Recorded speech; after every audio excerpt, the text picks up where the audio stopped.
Assalamualaikum warahmatullahi wabarakatuh. Salam sejahtera, salam sehat untuk kita semua. Bapak Ibu sekalian, teman-teman sekalian, terutama masyarakat Kota Sukabumi. Perkenalkan, saya Sugeng Nganto dari komunitas BOS Indonesia, penggiat Germas Sejahtera. Germas itu Gerakan Masyarakat Hidup Sehat sesuai dengan Inpres nomor 1 tahun 2017. Juga sebagai penggiat kesadaran politik masyarakat Indonesia, Garuda Politik Indonesia, websitenya garudapolitik.com. Oke, Bapak sekalian, kami akan edukasi kali ini program support menuju Pileg 2024 Kota Sukabumi ini kolaborasi Win-Win Solution, menang untung kalah untung. Ini menarik sekalian. Menang untung kalah untung. Ini menarik ya. Terus sekalian, dalam Pileg, pilihan legislatif, tentu ketika kita ikut konsetan tentu kita harus siap menang, siap kalah. Nah, yang jadi masalah kalau kita ini siap menang aja kalah nggak siap. Nah, ini yang jadi masalah ya. Nah, tapi gimana kita kalahnya aja masih untung? Nah, ini menarik Bapak sekalian. Ini sebuah program yang cukup luar biasa ya. Bapak sekalian, kita belajar dari filosofi orang Jepang. Orang Jepang tuh kalau mau perang, prinsipnya lah berani mati. Berani mati bukan artinya dia pasrah mau mati, tidak. Karena dia berani mati, maka segala upaya, energi, kekuatan, potensi yang dimiliki gimana dia menang. Nah, faktanya musuhnya yang mati. Nah, ini yang menarik Bapak sekalian. Jadi kita punya mental berani kalah. Bukan artinya kita mau kalah, tidak. Tadi kita mental kita siap kalah, siap menang. Oke, kalau kita bicara nanti kita akan bisa ikuti edukasi berikutnya. Lanjut. Nah, ketika kita bisa lihat kalau bicara pemerintah Kota Sukabumi tentu kita ya kan bicara 7 kecamatan, 33 kelurahan, 355 RW, 1550 RT dan jumlah penduduk 348.171 jiwa ya. Ini data 2019. Oke, lanjut. Nah, DPRD Kota Sukabumi itu adalah 35 kursi ya, dengan 3 daerah pilihan ya kan. Kemudian dengan APBD 1,3 triliun ya, APBD 2019. Oke, menarik. Lanjut. Bapak sekalian, dasar pileg. Jadi kalau kita pilihan legislatif itu dasarnya undang-undang ya. Pileg 2019 dasarnya Undang-Undang Nomor 7 tahun 2017 dengan ada 5 poin utamanya adalah sistem pemilu proporsional terbuka, ambang batas pencalonan presiden 20-25%, ambang batas parlemen 4%, metode konversi suara senlek murni, alokasi kursi perdapil 3 sampai 10 kursi. Oke. Kenapa kita harus peduli politik? Ini menarik sekalian. Kenapa kita harus peduli politik? Nah, ya ini ada tokoh Nehmetin Erbakan. Dia adalah seorang insinyur, akademisi, politisi ya. Dia dari seangkatan Bapak Habibie ya kan? Beliau ahli pesawat terbang juga, kuliah di Jerman. Nah, dia punya jargon, orang Islam yang tidak peduli dengan politik akan dipimpin oleh politikus yang nggak peduli dengan Islam. Padahal Turki ini 98% penduduknya Muslim. Lebih besar dibanding Indonesia yang 86% prosentasenya. Karena apa? Turki adalah sekuler, memisahkan agama dan kekuasaan, ya kan? Bisa lihat, ini ada sebuah guyonan saja kadang-kadang untuk edukasi di lapangan, kadang-kadang ketemu Pak Ustadz, aduh Pak, suka kalau jangan politik lah, politik itu kejam, kotor dan sebagainya. Saya kira belum paham ya. Makanya kadang-kadang saya dengan edukasi dengan sedikit guyonan bahwa Pak Ustadz, di dalam Islam itu jangankan urusan pemerintahan, urusan politik, urusan perdagangan, niaga, hubungan antar masyarakat, kencing aja ada adab, ada aturannya. Ya kencing ada adabnya, ada aturannya. Apalagi urusan yang tadi, ya kan? Jadi kita sekarang udah mulai peduli dengan politik. Oke. Makanya kadang cerita Pak Ustadz, kalau kita parbot masjid itu boleh dibayar oleh negara nggak lewat APBD atau APBN? Ya bisa aja, asalkan ada yang ketok palu legislatifnya kan gitu loh. Kalau legislatifnya peduli, kalau nggak peduli ya tentu tidak akan terjadi itu. Makanya kita harus mulai peduli politik. Bapak sekalian, nih kalau kita bicara ke legislatif, berarti legislatif adalah lembaga kekuasaan. Sekali lagi, legislatif adalah lembaga kekuasaan, bukan lembaga sosial ya. Bagian dari trias politika. Jadi politik Indonesia kekuasaan itu dibagi oleh 3. Kekuasaan legislatif, eksekutif, dan yudikatif. Nah, kalau bicara legislatif di Indonesia berarti bicara MPR, bisa DPD RI, DPR RI, DPRD provinsi dan DPRD kabupaten kota. Ya, fungsi legislatif adalah membuat regulasi undang-undang atau perda, fungsi penganggaran budgeting dan fungsi kontrol atau pengawasan. Oke, lanjut.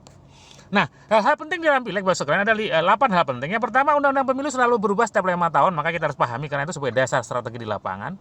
Kedua, pileg banyak kursi banyak caleg. Nah, ini menarik. Beda dengan pilkada yang 1 kursi banyak calon, kalau pileg adalah banyak kursi banyak calon. Nah, artinya apa? Kalau dalam satu daerah pilihan itu ada 10 kursi, artinya apa? 90% orang tidak suka dengan partai kita dan kitanya aja kita masih punya kursi. Karena kita di sini tidak harus nomor 1. Nomor 1, nomor 2, nomor 3, nomor 4, nomor 5, nomor 6, nomor 7, nomor 8, nomor 9, nomor 10 dapat kursi. Ini menarik ya. Nah, kemudian yang ketiga, 90% lebih kursi legislatif adalah kursi jamaah. Artinya apa? Ketika harga satu kursi 20.000, jarang yang 20.000 suara individu itu nyoblos. ya kan? Ya, rata-rata separuhnya kurang lebih 10.000 kan, kurang lebihnya. Berarti sisa untuk melengkapi 20.000 berarti suara partai dan suara teman caleg lainnya. Makanya kita harus peduli ya. Makanya kursi jamaah, makanya harus ada caleg terpilih dan tidak terpilih, harus kesepakatan win-win solution. Karena kita Pancasila itu harus musyawarah mufakat, keadilan sosial. Jangan sampai kita ini bilangnya Pancasila tetapi musyawarah mufakatnya kurang kan gitu. Pileg berdasarkan daerah pemilihan itu dapil, ini menarik bos kalian, ya kan? Nah, tentu jumlah penduduk. Pasca reformasi pileg menurut sistem terbuka. Jadi Undang-Undang Dasar kita itu udah diamandemen 4 kali ya, 99, 2000, 2001, 2002. Salah satunya adalah sistem pemilu kita jadi sistem terbuka. Nah, pileg sistem organisasi satu orang satu suara, one man one vote. Artinya suara Pak Presiden, suara tukang becak sama, suara petani sama suara bos petani dan sebagainya sama. Artinya one man one vote. Pileg pasca reformasi banyak muncul caleg baru ya, karena dinamis ya kalau kita bicara pileg. Oke, lanjut. Nah, ketika bicara Kota Sukabumi Bapak sekalian, ini ada 9 partai yang mendudukkan di kursinya ya. Partai Gerindra 6, Golkar 6, PKS 5, Demokrat 5, PDIP 4, PAN 3, Nasdem 3, P32 dan Hanura 1. Jadi cukup dinamis ya. Ada 9 partai yang duduk nih. Nah, catatan penting dari pileg Kota Sukabumi adalah kursi terbanyak Gerindra menggeser suara PDIP tahun 2014. Ya, ini luar biasa dinamis ya. Nah, kemudian 60% anggota legislatif baru. Nah, ini menarik. 60% artinya petahana tidak begitu mudah untuk bertahan kursi. Ini buktinya 60%. Artinya Bapak Ibu Gor yang dulu nggak gagal nyalon atau newcomer boleh ikut lagi karena sangat dinamis ya. Kemudian harga satu kursi 5.000 suara. Artinya harga satu kursi ini plus minus ya. Artinya DPT kalikan jumlah kehadiran waktu di TPS, contoh yang nyoblos 72%, kali DPT kalikan 72% dibagi jumlah kursi, maka harga rata-rata satu kursi. Nah, perolehan suara individu tertinggi duduk di kursi adalah 2.806. Artinya menuju 5.000 berarti kan dilengkapi oleh suara caleg lain dan suara partai. Inilah saya katakan tadi kursi jamaah ya kan. Dan terendah 645, apalagi 645. Menuju 5.000 berarti suara 90%-nya ya kan kurang lebih suara caleg lain dan suara partai. Nah, Hanura 1 kursi dari 4 kursi turun ya, PKB 0 kursi dari 1 kursi. Wah, habis ya. Partai baru belum dapat kursi. Jadi ini sangat dinamis ya. Makanya kita misalnya menarik ya pileg Kota Sukabumi. Nah, ketika kita bicara pileg 2024 tentu dasarnya undang-undang yang sekarang lagi godok. Yang jelas nanti pilpres sama pileg insya Allah akan dipisah ya. Kemudian beberapa poin penting di dalam pileg 2024 adalah sistem pemilu. Saya kira masih sistem terbuka. Kursi di Kota Sukabumi masih 35 kursi. Dapil kurang lebih 3, one man one vote. Caleg baru ikut banyak partisipasi. Kota Sukabumi lah heterogen ya. Jadi ada heterogen, banyak orang campuran ya, status ekonomi dominan kelas menengah. Persaingan semakin ketat setelah 3M lebih awal. Nah, ini kita nanti akan bicarakan 3M. 3M ini lebih awal. 3M apa dalam politik? Bapak Ibu mengenal 3M. M pertama adalah mapping. Jadi kita mapping suara, tempat, wilayah dan sebagainya. Kemudian M kedua adalah monitoring atau maintenance, dan M ketiga adalah mobilizing. Jadi mengkonversi suara dari yang dimonitoring menjadi suara. Jadi kita bicara 3M. Menarik. Nah, Bapak Ibu sekalian, target pileg adalah suara, bukan masa. Kalau masa tuh kumpulkan orang di lapangan, suruh datang artis, orang kan ngomong si A si B. Tetapi ingat suara. Kalau bicara suara berarti siapa pemilih kita, kebutuhannya kan harus kita pahami. Hukum yang dipakai untuk mendulang suara terbesar adalah hukum memberi menerima. Jangan pernah berharap menerima kalau belum berharap memberi. Ini menarik ya, bicara suara. Nah, Bapak sekalian, nah di dalam dipilih sebelum dipilih ada 4 tahapan. Itu dikenal, diterima, disenangi, dipercaya, dipilih. Jadi bukan tiba-tiba langsung dipilih dari mana, pasti ada tahapannya ya kan. Kalau kita hanya banyak spanduk brosur di mana-mana itu cuma dikenal, tetapi kalau kita tahapan berikutnya belum masuk, kompetitor kita udah, ya kita akan kalah. Tetapi ketika kita dikenal terus masuk ini semua, ya kita akan dipilih. Ini menarik ya kalau kita bicara 4D ini ya. Jadi kita nanti akan ikuti edukasi berikutnya. Nah, karakter memilih Bapak sekalian. Jadi karakter memilih, orang memilih itu kenapa? Nah, 35% dari 7% karena potensi saudara golongan organisasi SARA itu 35% memilih. Nah, 65% orang memilih karena faktor balas budi. Balas budi itu ada 2 yang disebut dengan balas budi jangka pendek dan jangka panjang. Jangka pendek disebut dengan serangan pajar, yang pagi hari yang transaksional pakai kasih duit, nah, kasih 50.000, yang satunya 100, habis yang 50.000 kan gitu. Ya, dan jangka panjang yang terencana dan rukunan. Kita nanti banyak bicara jangka panjang. Nah, ini sebagai inspirasi saja, ada caleg DPR RI dari Dapil Jabar 6, Kota Depok, Kota Bekasi ya, secara agama dia non muslim ya kan. Ya kan tahun 2009 jadi, 2014 jadi, 2019 jadi. 3 kali berturut-turut. Nah, siapa beliau? Ya betul, Bapak Syukur Nawaban. Ya, dia banyak melakukan dengan program yang jangka panjang balas budinya ya. Jadi inilah yang terbaik ya. Tentu dengan cara yang cukup elegan ya. Oke, lanjut. Nah, kalau kita pecah operasional pileg, jadi ini bukan uang yang dibagi-bagi, tidak. Ini sebagai patokan operasional teman-teman di lapangan, tim sukses semuanya. Jadi kalau untuk duduk di DPR Kabupaten Kota 300 juta, provinsi 1,5 M, kurang lebih RI 3 miliar. Nah, tapi nanti yang kita pakai bukan ini ya. Kita nanti ada program win-win solution, menang untung kalah untung ya. Nanti ada kerjasamanya yang win-win ya. Jadi bukan metode ini yang kita pakai. Tapi ini sebagai patokan saja. Lanjut. Nah, budget pileg sebenarnya Bapak sekalian untuk alokasi pileg itu seperti apa? 50% terbesar adalah program pengenalan spanduk kartu nama pertemuan operasional tim sukses. Ini 50%.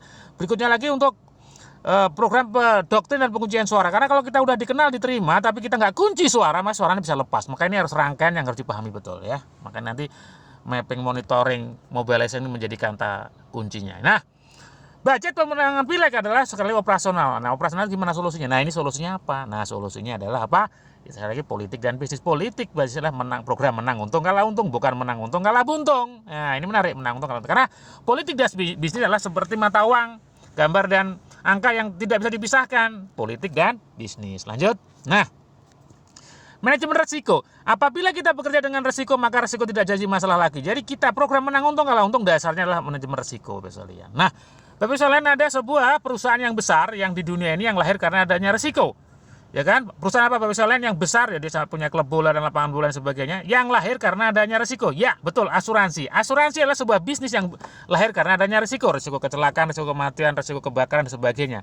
Ya kan? Sama, program menang untung kalah untung ini lahir karena adanya resiko. Resiko pileg adalah kita kalah, tapi gimana kalah aja masih untung. Ini menarik Bapak sekalian ya. Oke. Kita nanti akan kolaborasi Bos Indonesia Germa Sejahtera dengan win-win solution. Bisa lihat di dalam politik nasional itu ada 5M dipengaruhi ya. M pertama adalah organisasi massa, M kedua media massa, M ketiga mahasiswa, M keempat militer, M kelima money atau pengusaha. Sekali lagi, politik nasional dipengaruhi oleh 5M. M pertama organisasi massa, M kedua media massa atau pers, M ketiga adalah mahasiswa, M keempat adalah militer, M kelima adalah money atau pengusaha. Makanya kalau ada 9 naga dan sebagainya itu betul ya. Jadi memang pengusaha mempengaruhi politik kita. Ya, oke, lanjut. Nah, konsep dasar win-win solution ya kan itu adalah apa? Pemilihan legislatif itu punya korelasi dengan persamaan dengan barang, niaga dan jasa. Sales terapi tenaga lapangan, pemasaran bisnis dan aktivitas setiap hari mempengaruhi tanpa mengikuti apa yang ditawarkan. Nah, ini menarik ya. Jadi kita mempengaruhi, sama-sama mempengaruhi orang lain. Nah, energi dan biaya yang dikeluarkan dengan adanya tambahan promosi calon legislatif dan tampaknya sama. Ini Bapak sekalian, ketika kita itu punya bisnis, urusan bisnis setiap hari dari Bogor, Jakarta, Bogor, Jakarta, Bogor, Jakarta. Suatu saat ada orang numpang mobil kita, Pak saya mau ke Jakarta, numpang. Oke, kira-kira bensin yang dikeluarkan sama nggak? Iya, hampir sama. Ya kan? Tetapi ketika kita di Jakarta hanya kepentingan khusus tersendiri, ya tentu biayanya cukup besar. Nah, inilah nanti makanya kita pula kerjasamanya nanti akan kita bangun. Nah, mempengaruhi orang lain dengan dasar trust kepercayaan pada tahapan pemilu. Jadi mempengaruhi orang lain dengan tanpa dibaca oleh lawan politik atau di komputer no money politik ya, karena kita no money politik menarik karena tanpa dibaca lawan ya, karena kita tidak memakai baju partai, baju seseorang, tapi kita ya kan tadi kita punya kegiatan bisnis yang setiap hari di lapangan. Jadi kita soft mainnya. Lanjut. Nah, Bos Indonesia kolaborasi dengan Germa Sejahtera. Bos Indonesia adalah apa? Komunitas pebisnis online dan offline, ya kan, yang didukung oleh lembaga kursus pelatihan Sugeng Sejahtera, KPPS, Bio Academy, Media Sosial Nasional, yang Bos Indonesia bersifat inklusif, bukan eksklusif. Kalau inklusif adalah semua stakeholder masuk. Kita aja bidang bisnis ada 10 ya. Ya, kalau eksklusif kan tersendiri, kita inklusif ya kan. Yang sebagai wadah solusi, sebagai wadah belajar dan praktek. Jadi kita tidak hanya teori belajar, tapi prakteknya juga. Luar biasa benar ya. Nanti kerjasama dengan Germas, Gerakan Masyarakat Hidup Sehat. Penggiat Germas ini adalah sesuai dengan Inpres nomor 1 tahun 2017. Ya kan? Germas, Gerakan Masyarakat Hidup Sehat 2009 menurut WHO dan undang-undang kita 30 2009 tentang kesehatan, sehat itu ada 4 unsur ya. Sehat fisik, sehat psikis, sehat sosial, finansial, dan sehat spiritual. Jadi badannya sehat, psikis sehat, ya, kantongnya juga sehat ya. Nanti luar biasa ya. Nah, bentuk kegiatan kita adalah apa? Online dan offline. Online-nya apa? Lewat grup WA, Telegram, media lain, edukasi bisnis online, kursus bisnis online, edukasi pola hidup sehat. Offline-nya adalah edukasi bisnis online, edukasi Germa Sejahtera, edukasi dan pemeriksaan kesehatan, olahraga, jalan sehat bersama dan sebagainya. Inilah suatu kegiatan dari Bos Indonesia dan Germa Sejahtera. Nah, intinya apa dalam kegiatan di lapangan tadi, dalam rangka bisnis tadi, kita sekaligus sebagai monitoring ya, sales, agen terapi, pemasaran ini dijadikan tim pemenangan suara ya dengan kekuatan komunitas tadi. Nah, tentu kegiatan Bahasa Indonesia Kemas lewat online offline ini kan perlu biaya yang cukup besar. Nah, biayanya kan sudah tidak yang udah termasuk dalam urusan bisnis. Jadi teman-teman calon-calon legislatif nanti kalau kerjasama tentu tinggal kita bicarakan kerjasama win solutionnya aja kan. Karena kan costnya kan sudah termasuk di dalam bisnisnya mereka. Ini menarik misalnya ya. Nah, intinya Bapak sekalian, tripartite sukses adalah bagi kita kolaborasi luar biasa win-win solution antara Bos Indonesia Germas Sejahtera, tim sukses caleg, kemudian media pers partner karena media sebagai wahana komunikasi massa penyebar informasi, pembentuk opini sesuai dengan Undang-Undang Nomor 40 Tahun 99 tentang pers. Tentu dengan kolaborasi yang luar biasa ini bisa membantu mendudukkan teman-teman duduk di DPRD DPRD Kota Sukabumi dengan low cost pileg, jadi dengan biaya rendah ya. Kalau zero cost enggak lah, biaya rendah lah. Biaya rendah itu artinya sangat rendah. Bahkan Bapak sekalian, karena nanti kalau Bapak itu dengan duduk dengan cara-cara yang benar maka akan luar biasa ya. Intinya Bapak sekalian, Bahasa Indonesia Germas Sejahtera Gerak Politik Indonesia lah sukses by design. Jadi itu duduk di dewan itu juga bisa direncanakan dari awal dengan jangka panjang ya kan. Jadi kita turut membantu ikut bermain politik sehat. Dari teman-teman nanti duduk di dewan tentu dengan cara yang benar, cara elegan. Kalau teman-teman duduk dengan dewan dengan cara yang benar, cara elegan, maka teman-teman akan memperhatikan konstituen dan masyarakat. Jadi intinya, mari kita berpolitik sehat, ya kan, politik dengan tetap memegang dan teguh Pancasila, dan tentunya nanti teman-teman sekalian adalah setelah duduk tentu memperhatikan konstituen dan masyarakatnya. Oke, terima kasih. Sampai jumpa di edukasi berikutnya. Indonesia sehat, Indonesia kuat, Indonesia maju, Indonesia menang. Assalamualaikum warahmatullahi wabarakatuh.